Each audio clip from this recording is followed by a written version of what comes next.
आपने कभी रात के अंधेरे में आसमान में चमकते हुए चांद को देखा है? चलिए एक पल के लिए सारी कहानियाँ भूल जाते हैं। विज्ञान की नज़र से देखें तो चांद धरती का एक प्राकृतिक उपग्रह है।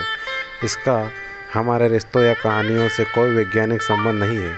यह सिर्फ एक निर्जीव गोला है जो हमारे ग्रह के चारों ओर घूमता है। फिर भी हम उसे मामा क्यों कहते हैं? चाचा, ताऊ या कुछ और क्यों नहीं कहते? उसे केवल चंदा मामा ही क्यों कहा जाता है? लेकिन हमारे दिल में चांद सिर्फ एक पत्थर नहीं है, यह हमारे बचपन का साथी है, हमारी कहानियों का हिस्सा है और हमारा प्यारा चंदा मामा है। यह नाम हमने अपने प्यार और कल्पना से उसे दिया है।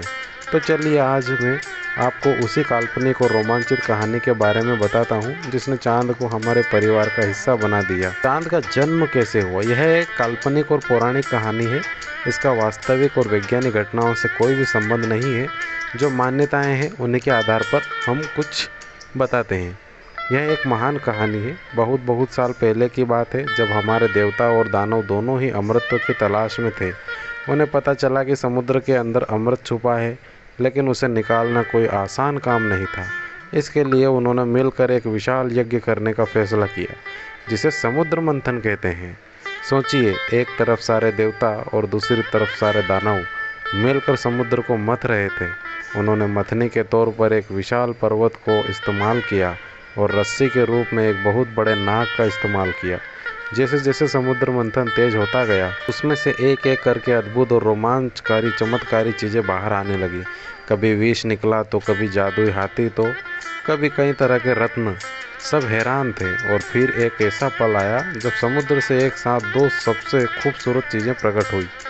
सबसे पहले कमल पर बैठी हुई धन और समृद्धि की देवी माता लक्ष्मी, और उनके ठीक बाद एक सुंदर शांत और शीतल रोशनी के चांद यानी चंद्रमा, जिसे हम चंदा मामा भी कहते हैं। आखिर हम इसे चंदा मामा क्यों कहते हैं? रिश्ता क्या है? हमारी पौराणिक कथाओं के अनुसार चूंकि माता लक्ष्मी और चंद्रमा दोनों ही एक ही समुद्र से जन्मे थे, इसलिए उन्हें भाई बहन माना जाता है। और हम सब देवी लक्ष्मी को अपनी माँ समान मानते हैं, उनकी पूजा करते हैं, उन्हें जगत माता कहते हैं।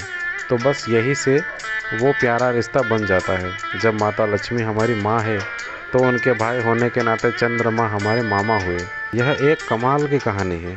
अगली बार जब आप चांद को देखें तो शायद रखिएगा कि यह सिर्फ एक ग्रह नहीं, बल्कि हमारे बचपन की कहानियों का एक सुंदर हिस्सा है। ये कहानियाँ हमें बताती हैं कि हमारी कल्पना कितनी खूबसूरत हो सकती है। असल में यह एक काल्पनिक कहानी है। चांद का इन कहानियों से कोई लेना देना नहीं है। असल में इसे चंदा मामा इन्हीं कहानियों को सुनने के पश्चात कहने जाने लगा था। धन्यवाद।